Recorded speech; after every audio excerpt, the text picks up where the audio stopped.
Topic ecosystem. Ecosystem बद्दल information पाहिजे. An ecosystem can be visualized as a functional unit of the nature where living organisms interact among themselves and also with the surrounding physical environment. आता याच्यामध्ये काय living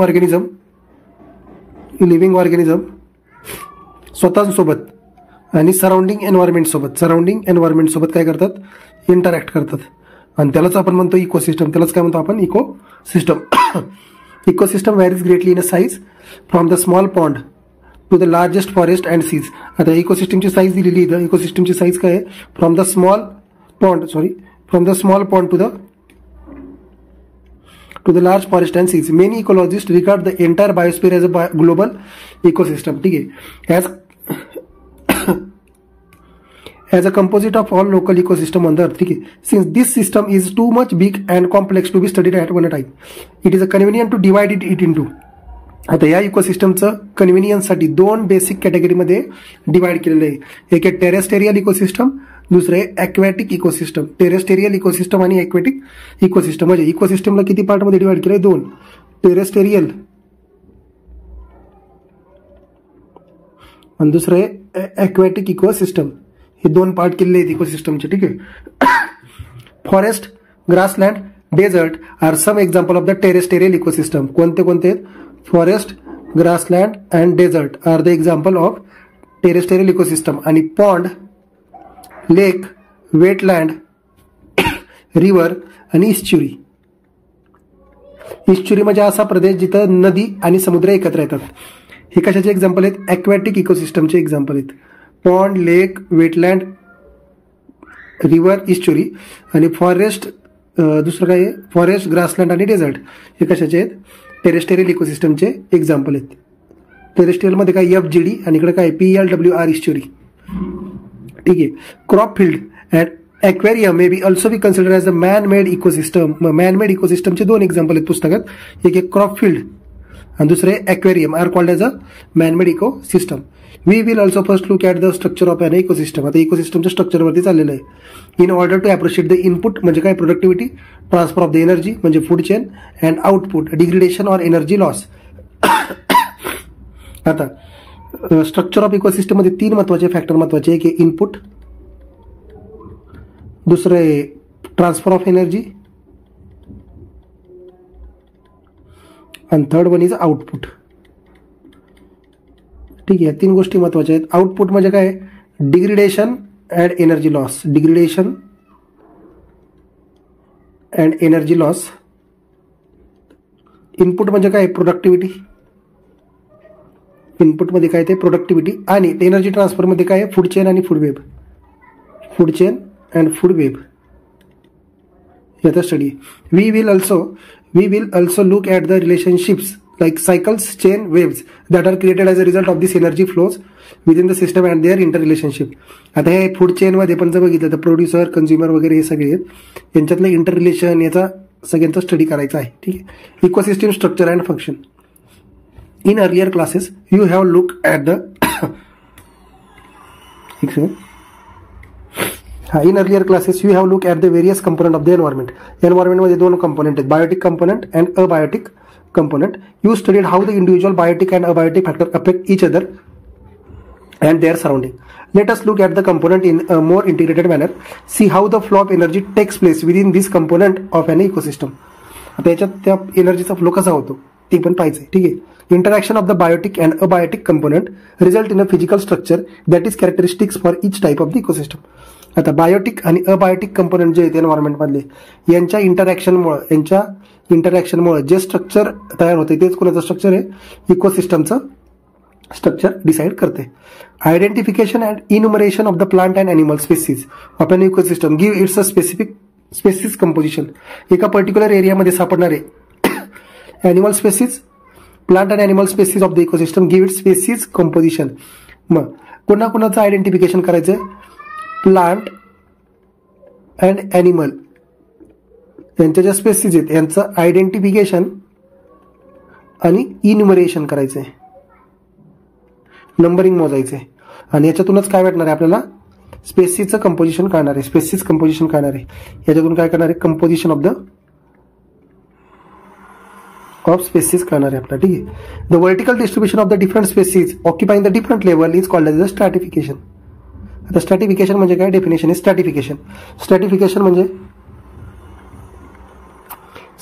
म्हणजे काय? Vertical distribution आहे. It is a vertical distribution of the different species at different level. Different level, different species, vertical distribution. 3 शब्द महत्वाचे आहेत. Vertical distribution, different species, vertical distribution, different species, different level, called as the stratification. Stratification ची definition महत्वाची paper विचारतात. For example, trees occupy top of the vertical strata or layer of the forest, shrub second and herbs and grasses occupy the bottom. म्हणजे 3 म्हणलेले आहेत. सर्वात खाली बॉटमला कोण आहे? Herbs. सेकंडला कोण आहे? श्रब्स. आणि थर्डला कोण आहे? सॉरी, म्हणजे फर्स्ट लेअरला कोण आहे? ट्रीज. हे साईजच्या बेसिसवरती ठरवलेले आहे. ठीक आहे. यांचं डिस्ट्रीब्युशन कसं आहे? व्हर्टिकल म्हणजे उभं. हे जे डिस्ट्रीब्युशन आहे यालाच आपण म्हणतो स्ट्रॅटिफिकेशन. हर्ब्स आणि इथं कोण आहे? ग्रासेस आहे. हे कुठे आहे? बॉटम आहे. आणि कुठला लेअर आहे? टॉप लेअर आहे. ठीक आहे. The component of the ecosystem are seen to the function as a unit when you consider the following aspect. Ecosystem मधले कोणते कंपोनंट महत्वाचे आहेत? प्रोडक्टिव्हिटी म्हणजेच इनपुट, डिकम्पोजिशन म्हणजे आउटपुट आहे, एनर्जी फ्लो म्हणजे सेकंड काय आहे? ट्रान्सफर ऑफ एनर्जी मध्ये एनर्जी फ्लो आणि न्यूट्रिएंट सायकलिंग. मग ह्या इकोसिस्टमचा स्टडी करत असताना 4 महत्वाचे फॅक्टर इथे घेतो आपण. Productivity, decomposition, energy flow, nutrient cycling. PDEN लक्षात ठेवायचं. PDEN याच्यावरती पण पेपरला प्रश्न विचारतील. To understand the ethos of an ecosystem, aquatic ecosystem, let us to take the small pound as example. आता स्मॉल पाउंडचं एक्झाम्पल दिलेलं आहे. ते एक्झाम्पल काय आहे त्याचा आपण स्टडी करायचा आहे. This is a fairly self sustainable unit and rather the simply example that they explain the even the complex interaction that exist in a aquatic ecosystem. ठीक आहे. पॉन्ड इकोसिस्टमचं पॉन्डचं एक्झाम्पल दिलेलं आहे. ते काय? सेल्फ सस्टेनेबल युनिट आहे. Rather a simple example that explain that the even complex interaction that exist in a aquatic ecosystem. म्हणजे interaction कसं आहे? एक्वेटिक इकोसिस्टमचं एक्झाम्पल काय दिलं आहे? Small pond. हे काय? सेल्फ सस्टेनिंग युनिट आहे. ठीक आहे. हे काय आहे? अजून दुसरं एक्झाम्पल काय म्हणलेलं आहे? आणि हे काय सांगते? कॉम्प्लेक्स इंटरॅक्शन सांगते. कॉम्प्लेक्स इंटरॅक्शन शो करतोय between the in aquatic ecosystem. कोण? स्मॉल पॉन्डचं एक्झाम्पलमध्ये. Pond is a shallow water. पॉन्ड म्हणजे काय? शॅलो वॉटर, जे वाहत नाही ते. In which all the above mention 4 basic component of an ecosystem are well exhibited. मग इकोसिस्टमचे 4 बेसिक कंपोनंट कोणते आहेत? PDEN, productivity, decomposition, energy flow आणि न्यूट्रिएंट सायकलिंग. हे 4 बेसिक कंपोनंट आहेत. The abiotic component is water with all the dissolved inorganic and organic substance and rich in a soil deposit at the bottom of the pond. पॉन्डच्या बॉटमला काय काय हे जे सांगितलेलं आहे? Pond म्हणजे त्या तलाव जो आहे त्याच्या रिलेटेड सांगितलेलं आहे. The solar input, cycles of the temperatures. एक second. The solar input, the cycle of the temperature, the day length and other climatic condition regulate the rate of the function of the entire pond. मग functioning of the entire pond ecosystem मध्ये त्याचं जे functioning आहे ते regulate कोण कोण करते? Solar input, cycle of the temperature, day length, other climatic condition. The autotrophic component. आता याच्यामध्ये ऑटोट्रॉपिक कंपोनंट कोणते आहेत पॉन्ड इकोसिस्टम मध्ये? Phytoplanktons, some algae, floating, submerge and marginal plants found at the edges. हे सगळे कोण आहेत? त्याच्यातले ऑटोट्रॉपिक कंपोनंट आहेत पॉन्ड इकोसिस्टम मधले. ठीक आहे. The consumers are represented by the zooplankton, the free swimming bottom dwelling forms. The decomposers are the fungi, bacteria, flagellates, especially abundant in the bottom of the pond. हे जे flagellates आणि bacteria कुठे आहेत? Especially abundant at the top नाही, bottom of the pond. पॉन्डच्या त्या बॉटमला आहेत. This system performs all the function of an ecosystem of the and the biosphere as a whole. Conversion of the inorganic and organic material with the help of the radiant energy of the sun by the autotrophs. Consumption of the autotrophs by the heterotrophs. आता हे माहितीच आहे. Decomposition and the mineralization of the dead matter to release them back and reuse it by the autotrophs. This event repeated over a time, over and again. There is a unidirectional movement of the energy towards the higher trophic level and its dissipation and loss of the heat is to the environment. आता हा कसा आहे, unidirectional आहे. एनर्जीची movement always काय आहे, unidirectional आहे. म्हणजे ऑटोट्रॉपिक पासून ते कुठे जाणार आहे, वरती टॉप लेवलकडे ते जाणार आहे. मग याच्यामध्ये महत्वाचं काय काय, कंझ्युमर कोण आहेत, ठीक आहे. ऑटोट्रॉपिक कंपोनंट कोणते आहेत, फायटोप्लॅन्क्टॉन. हेट्रोट्रॉपिक कंपोनंट कोणता आहे, झू प्लॅन्क्टॉन. ही नावं लक्षात ठेवायची, पेपरला याच्यावरती क्वेश्चन येतो. हे झालं स्मॉल पॉन्डच्या इकोसिस्टीमवरती इन्फॉर्मेशन, ठीक आहे. एक एक्झाम्पल दिले स्मॉल पॉन्डचं, याच्यावरती पेपरला क्वेश्चन येतो.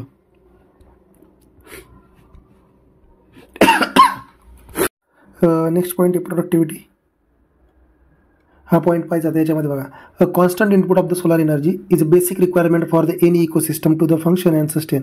मग input, a constant input of the solar energy, solar एनर्जीचा कॉन्स्टंट इनपुट हा एक महत्त्वाचा कंपोनंट आहे. कशासाठी, ते इकोसिस्टमला फंक्शनिंग आणि सस्टेन करण्यासाठी.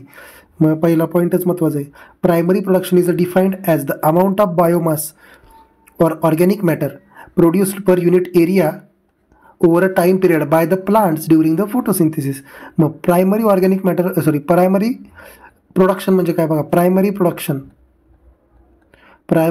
म्हणजे काय, प्लांटने प्रोड्यूस केलेलं, प्लांटने फोटोसिंथेसिस प्रोसेसने प्रोड्यूस केलेलं बायोमास. पण हे कुठं प्रोड्यूस, पर युनिट एरिया, एका पर्टिक्युलर एरियामधलं biomass by the process of the photosynthesis produce by the plant is nothing but the primary production. It is expressed in the term of the weight ग्राम म्हणजे पर ग्राम square, sorry ग्राम per metre square आहे, ग्राम per metre square. Weight ग्राम per metre square. ग्राम म्हणजे biomass आहे, area म्हणजे metre square आहे, लक्षात ठेवायचं. और energy kilo calorie per metre square. Kilo calorie per metre square हे कोणाचे युनिट आहेत, प्रायमरी प्रोडक्शनचे युनिट आहेत. मग प्रायमरी प्रोडक्शनबद्दल म्हणलं तर प्रायमरी प्रोडक्शन जे आहे, प्रायमरी प्रोडक्शन याचं काय आहे, बायोमास प्रोड्युस्ड पर एरिया. आणि कोणी प्रोड्यूस केलेलं, bye the plant by the process of the photosynthesis, लक्षात ठेवायचं. याचं युनिट काय आहे, प्रायमरी प्रोडक्शनचं युनिट काय आहे, ग्राम पर मीटर स्क्वेअर किंवा और kilo calorie per metre square. हे त्याची युनिट आहेत, लक्षात ठेवायचं. नंतर काय म्हणलं, the rate of the biomass production is called as the productivity. The rate of the biomass production is nothing but the productivity. It is expressed in the term of the gram per metre square per year inverse. Productivity म्हणजे काय, biomass production, ठीक आहे. Biomass production म्हणजे काय, primary production per unit time, लक्षात ठेवायचं. Primary production per unit time म्हणजे productivity आहे. प्रोडक्टिव्हिटी म्हणजे काय, primary production. Productivity is nothing but the primary production per unit time in given in a year. मग इथं काय, kilo calorie per metre square, kilo calorie per metre square per year, kilo calorie per metre square per year किंवा gram metre inverse year inverse. To compare the productivity of the different ecosystem it is used. Productivity ही जी term आहे ती काय, comparison करण्यासाठी useful आहे. It can be divided into the gross primary productivity and net primary productivity. Gross आणि primary प्रोडक्टिव्हिटीचे परत दोन टाईप आहेत बघा. हे झालं प्रोडक्टिव्हिटी. प्रायमरी प्रोडक्टिव्हिटीचे परत दोन टाईप आहेत, ग्रॉस प्रोडक्टिव्हिटी आणि दुसरे नेट. ग्रॉसमध्ये घसारा नसतो, लक्षात ठेवा, घसारा, ठीक आहे. घसारा म्हणजे काय ते बघायचं, डेप्रिशिएशन म्हणतो आपण. Gross primary productivity of an ecosystem is the rate of the production of the organic matter during the photosynthesis. Rate of the production of the organic matter during the process of the photosynthesis. A considerable amount of the GPP, gross primary production, the productivity, is utilized by the plant in the respiration. Gross primary productivity minus the respiration losses is the nothing but the net primary productivity. आता respiration करत असताना, respiration process करत असताना काही जे part आहे, जो काही फूडमधला जो पार्ट आहे, प्रोडक्टिव्हिटीमधला जो बायोमासचा पार्ट आहे तो यूज होतो.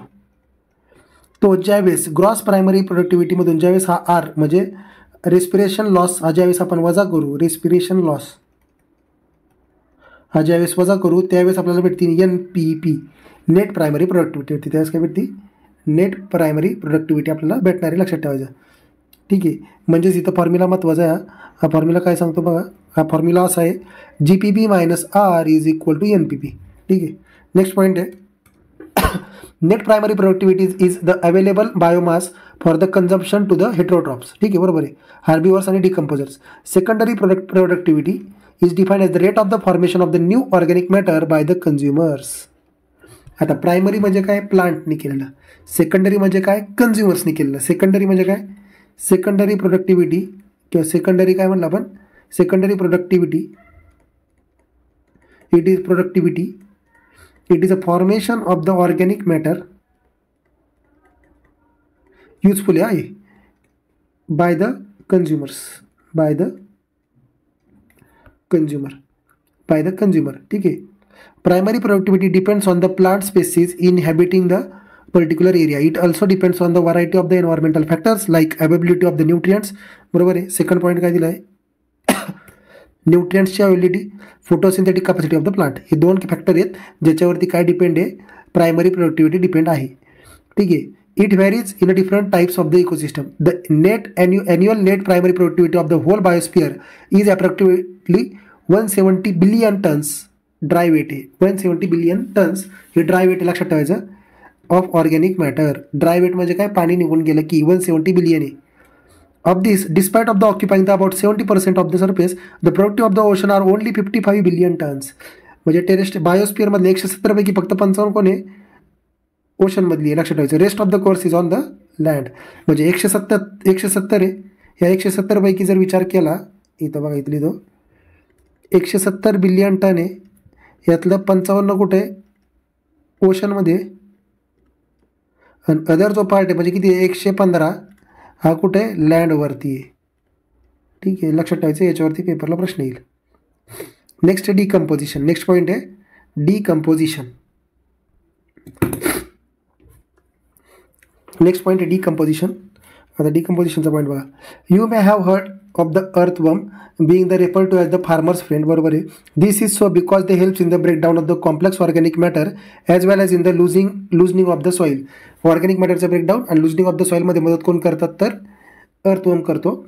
Similarly the decomposers break down the, आता डिकम्पोजर्सचं काम काय, similarly the decomposers break down, एक सेकंड सॉरी,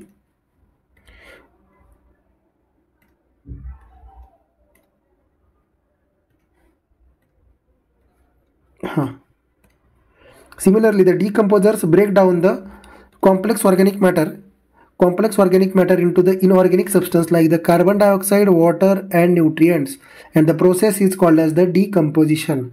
Decomposition म्हणजे काय, complex organic matterचं conversion into the simple inorganic substance मध्ये करणं, like carbon dioxide, water and nutrients. याला म्हणतो आपण the process of the decomposition. The dead plant remains such as the leaves, bark, flowers and dead remains of the animals including the fecal matters constitute the detritus. आता detritus म्हणजे काय ते पाहिजे. जे dead plants आहेत त्या dead प्लांट्सच्या बॉडीमध्ये काय detritus आहे. ठीक आहे. Dead plants remains such as the leaves, bark, flowers, dead remains of the animals including the fecal matter constitute the detritus which is the raw material for the decomposition. डिकम्पोजिशनसाठी जे raw material लागतं त्यालाच म्हणतो आपण detritus. Detritus is raw material for the decomposition. Detritus म्हणजे काय, detritus raw material for the decomposition for the process of the decomposition. ठीक आहे. The important steps in the process of the decomposition are the fragmentation, leaching, catabolism, humification and mineralisation. मग इथं 5 process महत्त्वाचे आहेत. त्या 5 प्रोसेसची नावं लक्षात ठेवायची. Fragmentation, leaching, catabolism, humification and mineralisation. FLCHM. मग डिकम्पोजिशन करत असताना 5 स्टेप आहेत किंवा 5 प्रोसेसेस आहेत. ते काय आहेत, FLCHM. F म्हणजे काय लक्षात ठेवायचं, पाठ करायचं. फ्रॅगमेंटेशन, लिचिंग, C म्हणजे कॅटाबॉलिझम, H म्हणजे ह्युमिफिकेशन, M म्हणजे मिनरलायझेशन. प्रत्येकाचा अर्थ पाहिजे. आता ठीक आहे. आता detritivores break down the detritus into the smaller particles. ठीक आहे. डेट्रिव्हर्स काय करतात, डेट्रिटसला खातात किंवा डेट्रिटसला ब्रेक डाऊन करतात. एक सेकंड. हां, लक्षात ठेवायचं. आता इथं डिकम्पोजिशन प्रोसेसमध्ये काय होते, डिकम्पोजिशन प्रोसेसमध्ये 5 स्टेप आहेत. FLCHM. एम. आता प्रोसिजर आहे. आता काय आहे बघा, डेट्रिटस म्हणजे काय, raw material for the decomposition. ठीक आहे, डेट्रिटस म्हणजे काय, raw material for the decomposition. ह्या डेट्रिटसला खाण्यासाठी कोण येतात बघा, डेट्रिओर्स आहेत. Detritivores are the break down the detritus in to the smaller particles. ठीक आहे, डेट्रिटसला खाण्यासाठी कोण आहेत, डेट्रिओर्स. डेट्रिओर्स कोण आहेत, असे ऑर्गॅनिझम जे डेट्रिटसला खातात. एक्झाम्पल दिलेले आपल्याला अर्थवर्म. आणि ह्या डेट्रिटसचं कन्व्हर्जन कशामध्ये करतात, तर स्मॉलर पार्टिकलमध्ये करतात.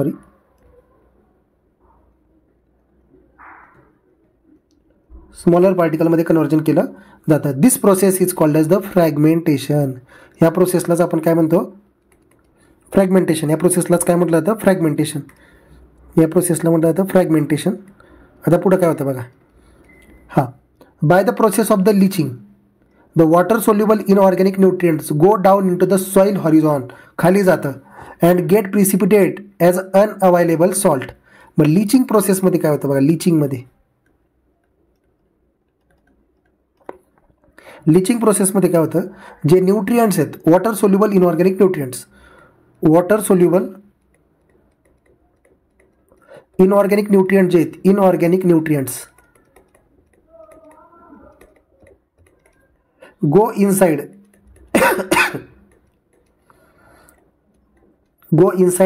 डीप इन अ सॉईल किंवा डीप इन अ सॉईल, आणि ते काय होतात, तिथं जाऊन प्रिसिपिटेट होतात. काय होतात ते, प्रिसिपिटेट म्हणजे काय, साचतात ॲज अ अनअवायलेबल सॉल्ट, ॲज अनअवायलेबल, आणि त्याच्यापासूनच नंतर फॉसिल्स बनतात, ॲज अनअवायलेबल सॉल्ट. ठीक आहे, याला म्हणतो लिचिंग. या प्रोसेसला म्हणतो leaching. Water soluble inorganic nutrients goes down in to the soil horizon and get precipitated as unavailable salt, त्याला म्हणतो leaching.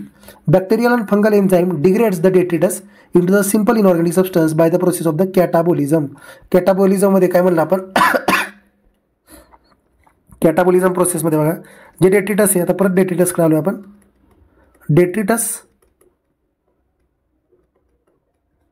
Is converted into to द स्मॉल किंवा सिम्पल पार्टिकल्स बाय बॅक्टेरियल और फंगल एन्झाईम्स,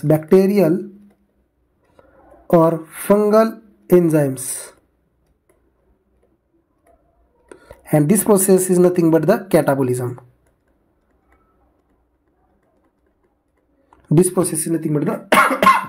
कॅटाबोलिझम. याच्यावरती पेपरला प्रश्न येतो डायरेक्ट, लक्षात ठेवायचे. ठीक आहे, it is important to note that, next point चालू आहे, all the above steps in the decomposition operate simultaneously on the detritus. आता ह्या ज्या तिन्ही प्रोसेस आहेत, फ्रॅगमेंटेशन, लिचिंग आणि कॅटाबोलिझम, ह्या तिन्ही प्रोसेस एका वेळी सायमल्टेनियसली ऑकर होतात. ह्या कशा होतात, पहिले तीन प्रोसेस सायमल्टेनियसली ऑकर होतात, simultaneously occur on detritus. Detritus म्हणजे काय, raw material for the decomposition. लिहिलं इथं, detritus is nothing but the raw material for the decomposition. आता नेक्स्ट आहे FLC झाला, आता राहिले HM. म्हणजे काय, पहिले मग काय ते ह्युमिफिकेशन. नेक्स्ट पॉईंट आहे ह्युमिफिकेशन. ह्युमिफिकेशन म्हणजे बघा, humification and mineralisation occurs during the decomposition in the soil. आता बघा, जे हे दोन प्रोसेस आहेत, H आणि M, ह्या प्रोसेस कधी होतात, डिकम्पोजिशन इन अ सॉईलच्या वेळेस. सॉईलमध्ये डिकम्पोजिशन होत असताना, decomposition of soil. This process occurs during the decomposition in a soil. आता त्यातलं पहिलं आहे ह्युमिफिकेशन म्हणजे काय.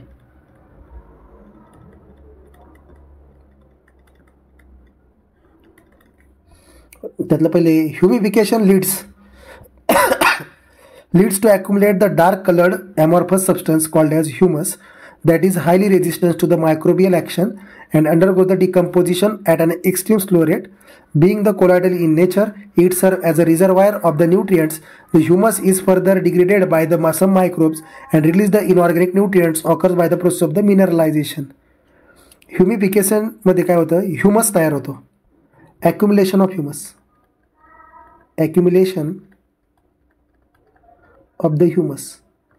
हा ह्युमस कोण, it is dark coloured amorphous substance.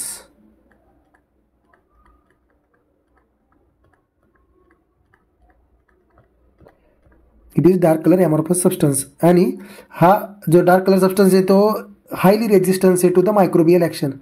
Highly resistance to microbial action. Microbial ॲक्शनला तो काय करतो, रेजिस्ट करतो. ठीक आहे. अजून काय म्हणलेलं आहे तो, ह्याचं नेचर कसं आहे, याचं नेचर कोलॉइडल नेचर आहे. कोलॉइडल दे होतो कोलॉइडल. आणि लक्षात ठेवायचं कोलॉइडल नेचर आहे आणि याचं डिकम्पोजिशन व्हेरी स्लो होतं.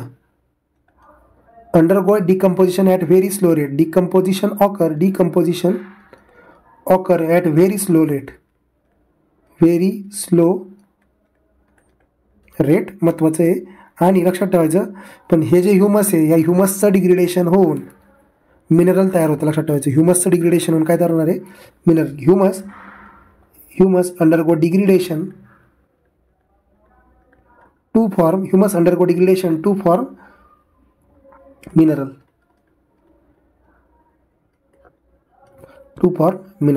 ठीक आहे. and that process is nothing but the mineralization. Last process काय, मिनरलायझेशन. इनऑर्गॅनिक सबस्टन्स जे किंवा न्यूट्रिएंट जे रिलीज होतात, इनऑर्गॅनिक येतं इथे शब्द, ऑर्गॅनिक शब्द कुठंच नाही. By the process of the called as mineralisation. आता ही डायग्राम बघा, diagrammatic representation of the decomposition cycle in the terrestrial ecosystem. Decomposition सायकलबद्दल ही डायग्राम आहे. याच्यामध्ये जर बघितलं, हां पहिल्यांदा इथं बघा ऑर्गॅनिक रिच सॉईल, म्हणजे ऑर्गॅनिक मॅटर असणारी soil.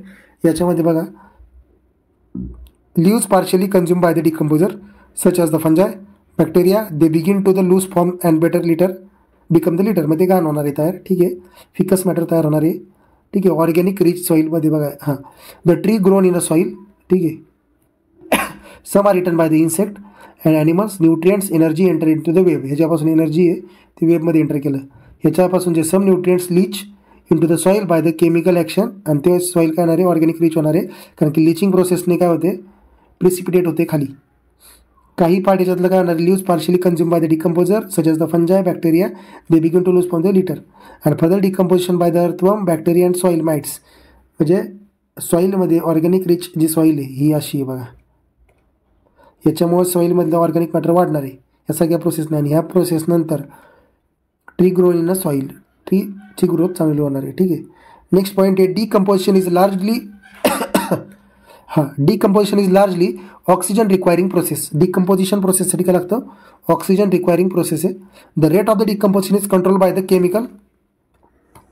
Chemical composition of the detritus and climatic factor. मग rate of the decomposition is control by the chemical composition of the detritus. डेट्रिटसचं केमिकल कंपोजिशन कसं आहे आणि क्लायमॅटिक फॅक्टर याच्यावरती तो depend आहे. काय आहे, डिकम्पोजिशनचा rate. In a particular climatic condition decomposition rate is slower if the detritus is rich in the lignin आणि कायटिन. आता बघा, आता महत्त्वाचा पॉईंट आहे, याच्यावरती नीट आलेला प्रश्न आहे. ठीक आहे. In a particular climatic condition decomposition rate is slower if detritus is rich in lignin and chitin and quicker if detritus is rich in nitrogen and water soluble substance like sugar. मग rate of decomposition हा दोन गोष्टींवरती depend आहे म्हणलं आपण. Rate of decomposition हा दोन गोष्टींवरती डिपेंड आहे. एक म्हणजे काय म्हणलं आपण, chemical composition of the detritus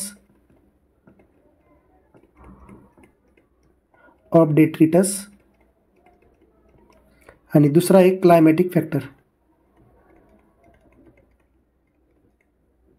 त्यातलं पहिलं एक chemical composition of the detritus.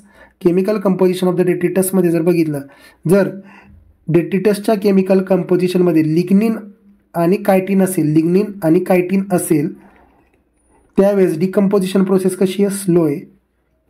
आणि ज्यावेळेस याच्यामध्ये शुगर आणि नायट्रोजन आहे, N2 आहे, शुगर आणि नायट्रोजन आहे, वॉटर सोल्युबल आणि काय water soluble substance like sugar आहे, त्यावेळेस ते कसं आहे, क्विकर आहे. कोण, डिकम्पोजिशनची प्रोसेस.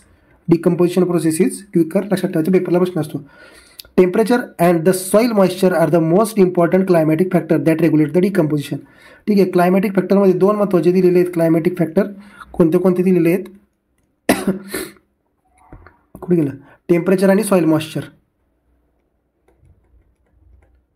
टेम्परेचर आणि काय आहे, सॉईल मॉइश्चर, हे दोन महत्त्वाचे फॅक्टर आहेत. कशासाठी, क्लायमॅटिक फॅक्टर जे डिकम्पोजिशनचा रेट डिसाईड करतात through their effective activities of the soil microbes. ठीक आहे. Warm and moist environment favours the decomposition. महत्त्वाचं आहे. वॉर्म आणि मॉइस्ट, कोणतं environment, warm and moist environment असेल तर डिकम्पोजिशन करणार आहे, फेवर होणार आहे. Decomposition is favoured. and whereas the low temperature and anaerobiasis inhibits the decomposition resulting the build-up of the organic material. मग अनएरोबिक कंडिशन आणि कोल्ड टेम्परेचर, अनएरोबिक कंडिशन आणि cold temperature. Low temperature म्हणजे कोणतं temperature? Cold temperature किंवा low टेम्परेचरच म्हणू. And anaerobic condition it inhibits the decomposition, म्हणजे decomposition होऊन देत नाहीत. बघा डिकम्पोजिशनच्या बद्दल माहिती आहे वरती, म्हणजे काय बघा, लो टेम्परेचर अनएरोबिक कंडिशनमध्ये ते डिकम्पोजिशन होतं का? तर नाही होत, कमी प्रमाणात होतं. वॉर्म आणि मॉइस्ट एन्व्हायरमेंट असेल तर डिकम्पोजिशन काय आहे? फेवर आहे. लक्षात ठेवायचं, पेपरला याच्यावरती क्वेश्चन येईल. आतापर्यंत बघा इकोसिस्टमचं स्ट्रक्चर अँड फंक्शन झालं आहे, प्रोडक्टिव्हिटीवरचा पॉईंट झाला आणि डिकम्पोजिशन झालं. आता राहिले एनर्जी फ्लो आणि इकोलॉजिकल पिरॅमिड. एनर्जी फ्लो आणि इकोलॉजिकल पिरॅमिड हा पॉईंट राहिलेला आहे इकोसिस्टम टॉपिकमधला. ठीक आहे, तो पॉईंट आता कवरअप करायचा आहे. आणि एवढं जरी केलं तरी NCERT बऱ्यापैकी कवरअप होती. 90% पार्ट तर इथंच कवरअप झालेला आहे. ह्या ज्या नोट्स आहेत हे पेपरला येणारा पार्ट आहे. ठीक आहे, हा पण पेपरला येणारा पार्ट आहे, लक्षात ठेवायचा आहे. नेक्स्ट पॉईंट आहे एनर्जी फ्लो. ते बघा एनर्जी फ्लो, आता याची लाईन टू लाईनच वाचतोय त्यामुळे एवढं काही नाही. एनर्जी फ्लोमध्ये बघा, except for the deep sea hydrothermal ecosystem, sun is the only source of the energy for the all ecosystem on the earth. Exception काय आहे? Deep sea hydrothermal ecosystem. Deep sea hydrothermal ecosystem सोडली तर बाकी सगळ्यांमध्ये कोणी solar energy हा main source आहे, लक्षात ठेवायचं, किंवा सन हा मेन सोर्स आहे. Of the incident solar radiation less than 50% of it is photosynthetically active radiation. 50%पेक्षा कमी आहे कोण आहेत? फोटोसिंथेटिकली ॲक्टिव्ह रेडिएशन आहेत. बघा 50%पेक्षा कमी, जो PAR आहे, PAR म्हणजे काय? Photosynthetically active radiation. तो काय आहे? 50%पेक्षा पण काय असतो? कमी असतो, लक्षात ठेवायचं. We know that plant and photosynthetic bacteria autotrophs fix the sun radiant energy to make the food from the simple inorganic material. Simple inorganic मटेरियलचा यूज करून बॅक्टेरिया किंवा अल्गीज म्हणू आपण त्याला, आणि प्लांट हे काय बनवतात? फूड बनवतात. प्लांट कॅप्चर द ओनली, आता महत्त्वाचं आहे, plants capture only 2 to 10% of the power and this small amount of the energy sustain the entire living world. ह्या पारपैकी 50%पेक्षाही, सोलार एनर्जीपैकी 50%पेक्षाही कमी कोण आहे? PAR आहे. आणि यातली फक्त 2 ते 10% हे कोण यूज करतात? प्लांट. आणि याच्यातूनच काय होतं? फोटोसिंथेसिस. आणि हेच काय होतं? याच्यावरती सगळी लिव्हिंग सिस्टम काय आहे? लिव्हिंग वर्ल्ड काय आहे? डिपेंड आहे. It is very important to know how the solar energy capture by the plant flows through the different organism of an ecosystem. आता जे फूड चेन, फूड वेब वगैरे हा जो पॉईंट आहे तो पुढे आपण स्टडी करणार आहे. याच्यामध्ये काय म्हटलं बघा, it is very important to know that how the solar energy captured by the plant flows through the different organism of an ecosystem. All organisms are dependent for their food on producer वरती dependent माहिती आहे, either directly or indirectly. मग 10वीला शिकताना आपण शिकलेलो आहे, सर्वात पहिल्यांदा कोण असणार आहे? प्रोड्युसर. नंतर कोण येणार आहे? कन्झ्युमर. नंतर येणार प्रेडेटर वगैरे ते, किंवा प्रायमरी कन्झ्युमर, सेकंडरी कन्झ्युमर आणि टर्शरी कन्झ्युमर. आणि सर्वात वरती येतात सॅप्रोफाइट्स, लक्षात ठेवायचं. ठीक आहे. So you find unidirectional flow of energy from the sun to producer and then to the consumer. He line महत्वाची आहे. युनिडायरेक्शनल फ्लो ऑफ एनर्जी कसं आहे? युनिडायरेक्शनल आहे. From the sun to the producer to the consumer. म्हणजे पहिल्यांदा कोण आहे? सन आहे, नंतर कोण आहे? प्रोड्युसर आहे, नंतर कोण आहे? कन्झ्युमर आहे, लक्षात ठेवायचं. Further ecosystems are not except for the second law of the thermodynamics. ठीक आहे, सेकंड लॉ ऑफ थर्मोडायनॅमिक्स काय आहे? सेकंड लॉ ऑफ थर्मोडायनॅमिक्स काय आहे? तो सर्च करायचा आहे. ठीक आहे. They need a constant supply of energy to synthesize the molecules they require to counteract universal tendency towards the increasing the disorderliness. डिसऑर्डरलीनेसच्या रिलेटेड आहे, म्हणजे एन्ट्रॉपीच्या रिलेटेड सेकंड लॉ आहे. Entropy, degree of disorderness measure by the entropy. ठीक आहे. मग इकोसिस्टममध्ये जर कॉन्स्टंट सप्लाय नाही मिळाला, इकोसिस्टममध्ये जर सनचा जर कॉन्स्टंट सप्लाय जर नाही मिळाला तर प्रोड्युसर फूड बनवू शकणार नाही, ते फूड कंझ्युमर कंझ्युम करू शकणार नाहीत. म्हणजे ही जी स्टेप म्हटलं आपण सन, प्रोड्युसर आणि कंझ्युमर, ही याच्यामध्ये काय येणार आहे, डिसऑर्डरनेस येणार आहे जर सननी त्याचा किंवा सनलाईट जर प्रॉपर वेमध्ये जर प्रोव्हाइड केली गेली नाही तर. ठीक आहे. Green plants in the ecosystem, green plant in the ecosystem are called as producer. आता हे सोपे सोपे लाईन्स, त्यांनाच काय म्हणतो आपण, प्रोड्युसर म्हणतात. In a terrestrial ecosystem major producer are the herbaceous and woody plant. Terrestrial इकोसिस्टममध्ये कोण आहेत महत्त्वाचे, टेरेस्टेरियल इकोसिस्टममध्ये उडी प्लांट्स आणि हर्बॅशियस प्लांट हे कोण आहेत, प्रोड्युसर आहेत. मग टेरेस्टेरियल इकोसिस्टममध्ये प्रोड्युसर कोण आहेत ते पण विचारतात. Likewise producer in aquatic systems are the various species like phytoplankton, algae and higher plants. मग इथं लक्षात काय ठेवायचं बघा, प्रोड्युसर जे टेरेस्टेरियल इकोसिस्टम आहे त्याच्यामध्ये प्रोड्युसर कोण आहेत, तर दोन महत्त्वाचे एक्झाम्पल आहेत, हर्बॅशियस प्लांट अँड उडी प्लांट. आणि ॲक्वॅटिक इकोसिस्टममध्ये जर बघितलं तर कोण आहेत, फायटोप्लॅन्क्टॉन, फायटोप्लॅन्क्टन आणि दुसरं कोण आहे, अल्गी आणि higher plants, algae and higher plants, algae and higher plants. ठीक आहे, याच्यावरती पेपरला प्रश्न येते. आणि प्रोड्युसर म्हणजे काय, the green plants, producer are nothing but the green plants in the ecosystem, जे फोटोसिंथेसिस करतात, जे प्रोड्यूस करतात. ठीक आहे. You have read about the food chain and the food webs that exist in the nature starting from the plants or producer. Food chain are rather webs are formed such that the animal feeds on the plants or another animals and in turn food is for the another. ठीक आहे, जे आपल्याला माहिती आहे food चेनमध्ये काय आहे, producer food बनवतात, ते फूड घेतात कंझ्युमर. त्या कंझ्युमरमध्ये 3 टाईप आहेत, प्रायमरी, सेकंडरी आणि टर्शरी. जनरली जर पाहायचं म्हटलं तर बघा, जनरली पाहायचं म्हटलं तर ठीक आहे, समजा हे प्लांट आहे, ह्या प्लांटला खाल्लं कोणी, बकरीने. ठीक आहे, या बकरीला कोण खाणार आहे, वाघ खाणार आहे. आणि वाघ मेल्यावरती वाघाला कोण खाणार आहे, तर गिधाड खाणार आहे. मग हे काय झालं, फूड चेन झाली. सेम ह्याच प्लांटला दुसरं कोण खाऊ शकतं, तर किडे खाऊ शकतात. त्या किड्यांना कोण खाईल, तर बेडूक खाईल. बेडूकला कोण खाईल, तर साप खाईल. सापाला कोण खाईल, तर ईगल खाईल. ठीक आहे, गरुड खाईल. आणि गरुड मेल्यावरती त्यांना परत कोण खाईल, गिधाड खाईल. ह्याला म्हणतो फूड चेन, याला म्हणतो फूड चेन. आणि हे सगळे एकमेकांवरती डिपेंडेंट आहेत. म्हणजे किडे कोणावरती डिपेंड आहेत, प्लांटवरती. बेडूक कोणावरती डिपेंड आहेत, किड्यावरती. ठीक आहे. The chain or web is form because of this interdependency. ते एकमेकांवरती काय आहेत म्हणलं, इंटरडिपेंडंट आहेत. ब्ल्यू पेन जरा, हां. No energy that is trapped in to the an organism remains in it forever. म्हणजे अशी कोणती ती एनर्जी ऑल टाईम राहत नाही. ठीक आहे, ते पुढे गेल्यावर कळेल. ठीक आहे, पुढचा पॉईंट त्याच्यावरतीच आहे.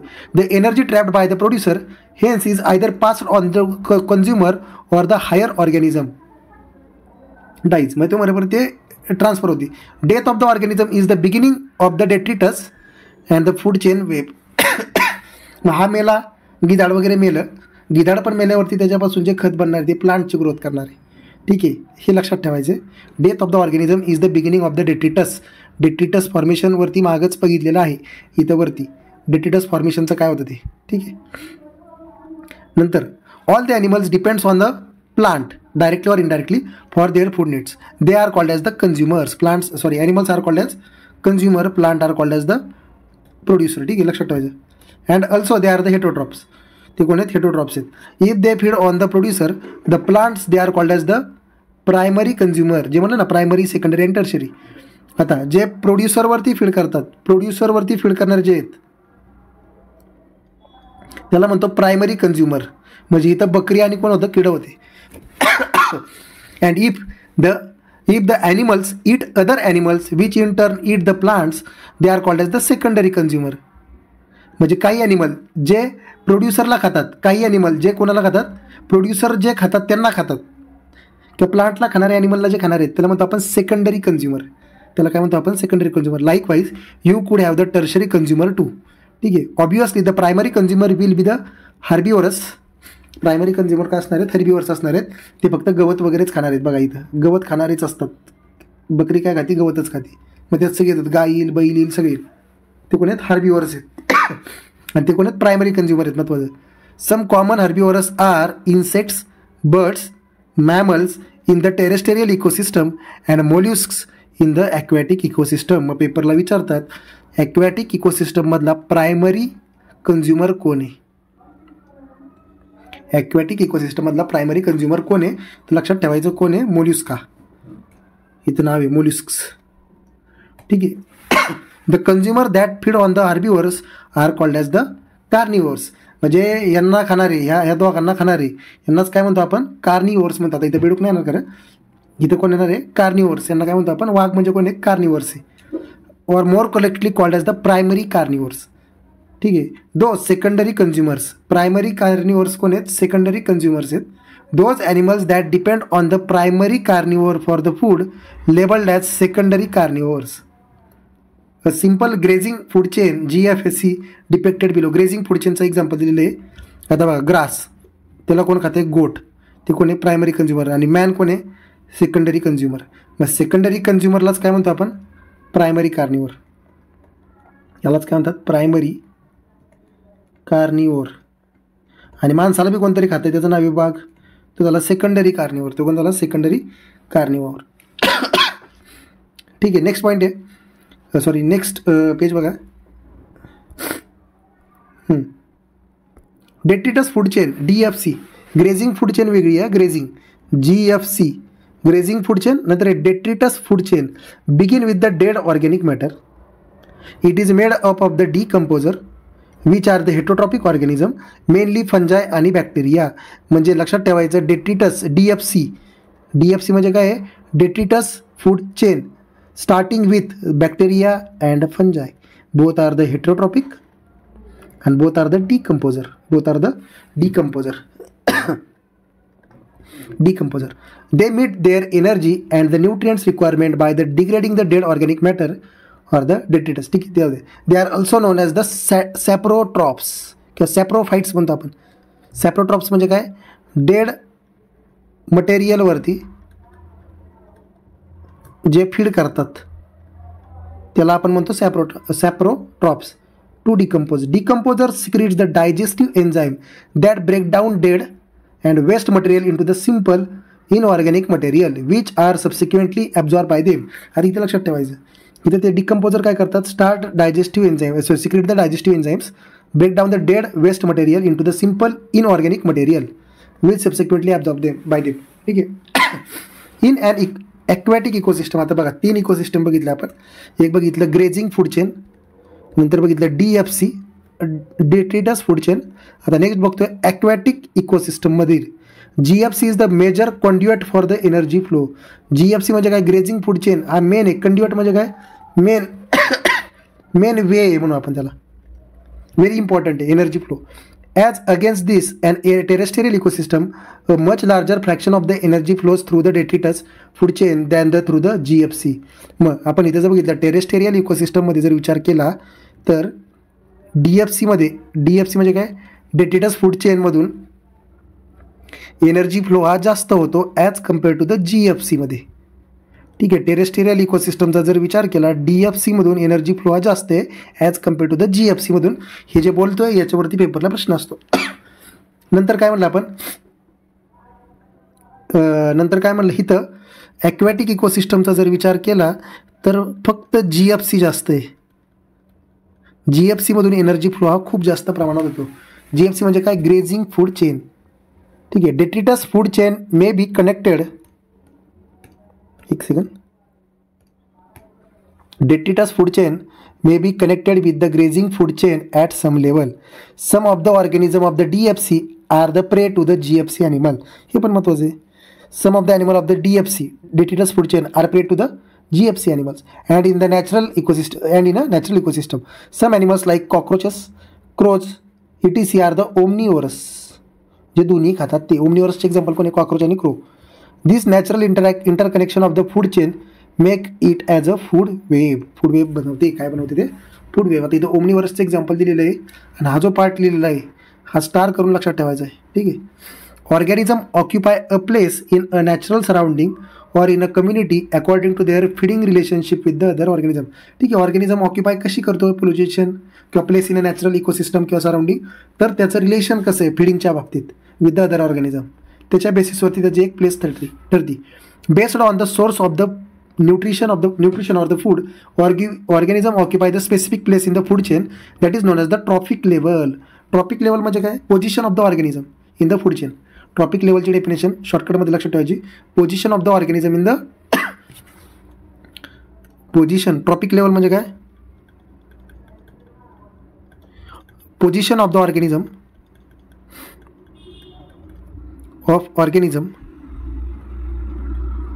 In food chain.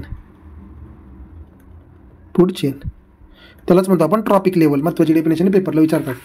Tropic level म्हणजे काय, trophic level based on the source of the nutrition or the food organism occupy a specific place in the food chain that is nothing but the trophic level. Producer belong to the first trophic level. आता मग herbivores are the primary consumer to the second and carnivores to the third tropic level. आता या tropic लेवलमध्ये पहिल्या लेवलला कोण आहे, इथं डायग्राममध्ये बघा. Producer are at the first trophic level that is nothing but the plants. Example काय दिले, फायटोप्लॅन्क्टॉन, ग्रास आणि trees. Primary consumers are at the second trophic level nothing but the herbivores are at the second tropic level and they are primary consumer. Example, zooplanktons, grasshopper and cows. Secondary consumers are at the third tropic level, ठीक है, bird, fishes and wolf. And the carnivores, top carnivores are tertiary consumers at fourth tropic level.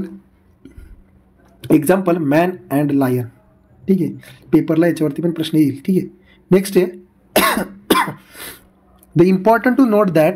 Next page बघा काय, the important point to note that the amount of energy decreases at the successive trophic level. बरोबर, प्रायमरीपासून सेकंडरीकडे जाताना, सेकंडरीपासून टर्शरीकडे जाताना आणि टर्शरीपासून फोर्थ लेवल म्हणजे क्वाटर्नरी लेवलकडे जात असताना हे काय आहे, ट्रॉपिक लेवल आहेत. ठीक आहे, ट्रॉपिक लेवल आहेत. इथे एनर्जी काय होती, खालून वरती जाताना एनर्जी काय होणार आहे, डिक्रीज होणार आहे. एनर्जी काय होती, डिक्रीजेस होती, लक्षात ठेवायचे. At the successive trophic level when any organism dies it is converted to the detritus or dead biomass that serve as the energy for the source of the decomposer. ठीक आहे, एखादा organism मेला तर डिकम्पोजरला तो काय करणार आहे, सोर्स ऑफ एनर्जी प्रोव्हाइड करणार आहे. Organism at each trophic level depends on those at lower trophic level for their energy demand. बरोबर आहे, म्हणजे इथं जर बघितलं तर हार्बीवोरस जे आहेत, गवत वगैरे खाणार ते कुणावरती डिपेंड आहेत, तर फर्स्ट ट्रॉपिक लेवलवरती जे आहेत त्यांच्यावरती ते डिपेंड असणार आहेत. प्लांट्सवरती ते डिपेंड आहेत फूडसाठी किंवा एनर्जी मिळवण्यासाठी. Each trophic level has certain mass of the living material at particular time called as the standing crop. Definition महत्त्वाची आहे, standing crop. Each trophic level has the certain mass of the living material. मग ते प्लांटचा असू, ॲनिमलचा असू, नाही तर कुणाचंही असू. आता बघा, नंबर ऑफ प्रोड्युसर, या प्रोड्युसरचं बायोमास जे किंवा प्रायमरी कन्झ्युमरचं जे बायोमास आहे ते या सगळ्यालाच म्हणतो आपण स्टँडिंग क्रॉप. त्यालाच काय म्हणतो आपण, स्टँडिंग क्रॉप. लिव्हिंग मटेरियलचं जे बायोमास आहे, each tropical level has a certain mass of the living material at a particular time called as the standing crop. पेपरला याच्यावरती डेफिनेशनवरती प्रश्न आलेला आहे. ठीक आहे, एका पर्टिक्युलर ट्रॉपिक लेवलवरती असणारा बायोमास किंवा जेवढे ऑर्गॅनिझम प्रेझेंट आहेत त्यांचा मास. The standing crop is measured as the mass of the living organism that is nothing but the biomass or the number in a unit area. Number of organism in a particular area. The biomass of the species is expressed in term of the fresh or the dry weight. आता हे जे biomass आहे, standing crop म्हणजे काय, total number of masses किंवा जेवढे organism present आहेत त्यांचं वजन. मग ते बायोमास दोन प्रकारचे. This biomass are of two types, dry weight and another is nothing but कुठलं आहे, फ्रेश वेट. फ्रेश म्हणजे काय, पाणी मिक्स असणार आहे त्याच्यामध्ये. Measurement of the biomass in term of the dry weight is more accurate. पेपरला याच्यावरती मी प्रश्न येईल. म्हणजे दोघांमधलं काय ॲक्युरेट आहे, ड्राय वेट हे ॲक्युरेट आहे. ड्राय वेटचं जे मास मिळतं ते काय असतं, इट इज अ ॲक्युरेट.